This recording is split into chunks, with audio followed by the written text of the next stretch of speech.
Salut les savants, on débrief Manchester City Arsenal, match de Community Shield qui a eu lieu aujourd'hui et qui a vu Manchester City s'incliner 3-0 face à Arsenal. On en parle, résultat étonnant, à tout de suite. Alors les amis, Arsenal vient de surclasser Manchester City au cours de ce premier match de saison qui offrait la possibilité de glaner le premier trophée de saison entre Arsenal et Manchester City.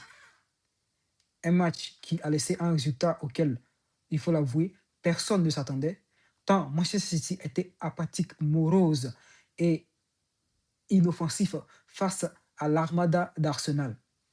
3-0, c'est le score sur lequel les hommes de Enzo Maresca sont rentrés dans les vestiaires. Le match s'est tenu à Wembley Stadium. Le stade était plein à craquer. Les deux équipes partaient avec beaucoup d'ambition. Et il faut le dire, en Angleterre, le Community Shield n'est pas un trophée banal. Ce n'est pas un trophée d'introduction, ce n'est pas un match d'entrée. Le Community Shield est pris au sérieux, autant que la Carabao Cup. Et donc, ça a été un match disputé. On ne dira pas que Manchester City a sous-estimé ce match, a négligé ce match. Les hommes de Enzo Maresca se sont donnés à fond, mais Arsenal était beaucoup plus fort. Et donc, la défaite de Manchester City interroge les amis. Est-ce un simple mauvais départ, comme toute équipe peut avoir, ou est-ce un véritable signal d'alerte sur la perspective de la saison de City qui va démarrer le 23 août prochain? Les amis, cette question, nous allons tenter d'y répondre à travers ce que nous avons vu au cours du match. Et donc, dès l'entame du match, Arsenal a montré tout de suite, a affiché ses ambitions. L'intention de Mikel Arteta était tout de suite de montrer que c'est qui le patron, c'est qui le tenant en titre de la Première Ligue, c'est qui le chef actuellement dans les championnats d'Angleterre. 23e seconde de jeu seulement a suffi à Ricardo Calafiori sur une passe laser de Lewis Kelly qui a juste avec un sang-froid de malade Gianluigi Donnarumma et le prend à contre-pied comme si c'était sur un penalty. Ça explique tellement la largesse défensive, la gentillesse des défenseurs de City qui ont laissé ce ailier-là, ce latéral, ajuster le gardien avec une telle tranquillité déconcertante. Ensuite, c'est Kai Havertz, bien sûr, le symbole de l'attaque d'Arsenal, qui mettait le deuxième but. Et enfin, Martin Odegaard, qui, encore, sur un centre en retrait, et élimine d'un contrôle le défenseur et se retrouve face à face avec Gianluigi Donnarumma et le prend encore à contre-pied avec un sang-froid de malade. Tellement, encore une fois, les défenseurs City ont été vraiment gentils et l'ont laissé prendre tout son temps pour imaginer comment tromper le gardien. 2 fois, Donnarumma s'est fait prendre à contre-pied comme sur un penalty. Ça montre combien la défense de City était aux abonnés absente. Ce n'était pas seulement la défense qui était à décrier, mais surtout le milieu du terrain qui semblait vraiment étouffé par le système mis en place par Mikel Arteta. Elliot Anderson, qui a été recruté et qui est promis pour remplacer Rodri, qui n'a pas participé au match, a vraiment souffert au cours de ce match-là. Il a rencontré un baptême de feu vraiment difficile et il ne s'est pas vraiment retrouvé au cours de ce match. Et ça, il est important de le souligner. Et lorsque une recrue, lors de son premier match, les fans ne sont pas patients, les amis. Ils ne sont pas patients, les savants, vous le savez. Ils ne sont pas patients avec les joueurs, nouvelles recrues ou pas. On veut du résultat tout de suite. Déjà, les comparaisons commencent à fuser de tous les côtés par rapport à Rodri. Comment Rodri, on le sait, prend le milieu de City à bras le corps, arrive à faire reculer la défense. Il est bon en dribble, il est bon en percussion, il est bon en frappe de loin, il est bon en centre, il est bon en coup de tête, il sait tout faire, Rodri. Du coup, la comparaison avec Elliot Anderson n'arrange pas ce dernier-là suite à ce match.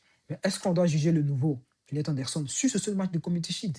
Il faut se souvenir qu'en 2023, Manchester City avait perdu de Community Shield face à Liverpool. 3-1, je pense, c'était ce score-là. Et Darwin Nunez avait marqué lors de ce Community Shield, avait ouvert le score. Erling Haaland n'avait pas marqué. Il y avait une comparaison entre ces deux attaquants-là, mais on l'a vu. Haaland avait raté une occasion même vers la fin du match qui était immanquable. Les comparaisons commencent à fuser. Des comparaisons qui commençaient déjà à mettre Haaland en dessous de Erling Haaland. On l'a vu au cours de la saison, il n'y a pas eu match entre les deux attaquants. Haaland a surclassé Darwin Nunez à un niveau où on n'ose même pas en parler.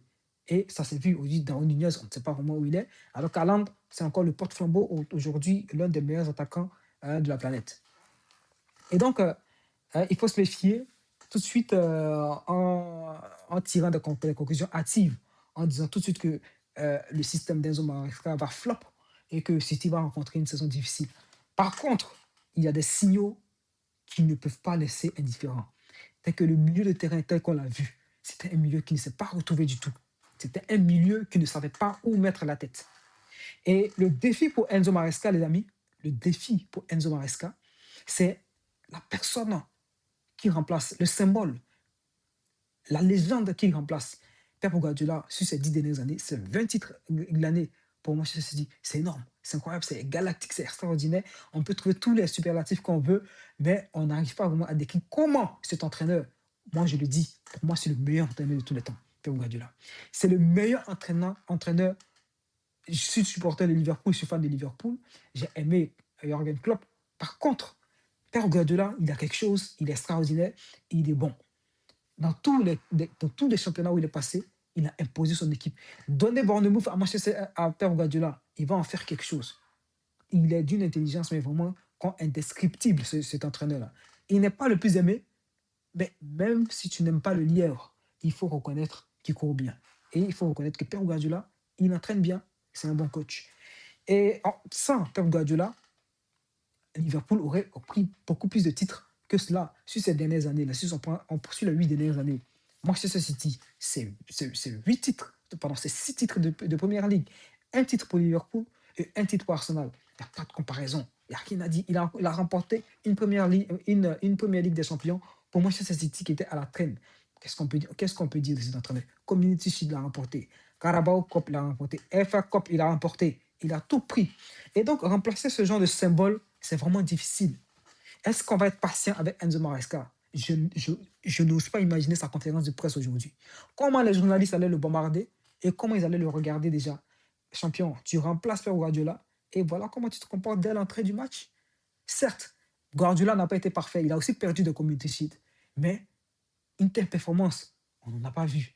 Un City aussi déréglé, perdu, qui ne savait pas où mettre la tête, on n'en a pas vu. Qu'est-ce qui n'a pas fonctionné pour City? Est-ce que c'est une préparation, un match qui est venu un peu trop tôt? Une préparation qui est encore à la traîne? Arsenal mieux préparé que City? Est-ce que ça donne une perspective, une vision sur ce qui va se passer dans ce championnat? Est-ce que ce Manchester City ne fera peur à personne? Est-ce que l'arme pour battre le nouveau City, c'est d'étouffer le milieu de terrain?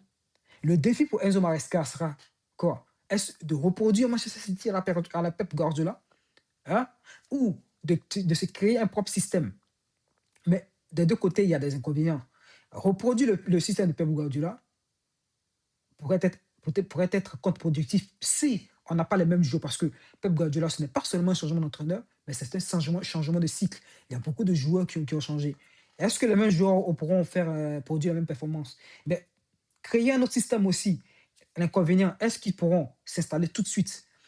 Est-ce que ça ne prendra pas de temps, comme on l'a vu avec Mikel Arteta, qui a flop au début des années avec des titres perdus à un point et ensuite a remporté l'année dernière? Ou est-ce que vous pensez, les savants, que Enzo Maresca va complètement flop pour Manchester City? Je vous laisse me répondre en commentaire ce que vous avez pensé de ce match. S'il y a des points sur lesquels vous n'êtes pas d'accord avec moi, faites-les moi savoir en commentaire. Les savants, vous êtes des savants et on en discute, on en débattra, on en parlera. En attendant, si ce contenu vous a plu, lâchez le pouce bleu, ça aide énormément au référencement de cette vidéo. Lâchez les commentaires et abonnez-vous. Je vous remercie. On se capte pour la prochaine rencontre La première ligue, ça démarre. On va parler, on va pronostiquer qui va remporter la première ligue et on verra.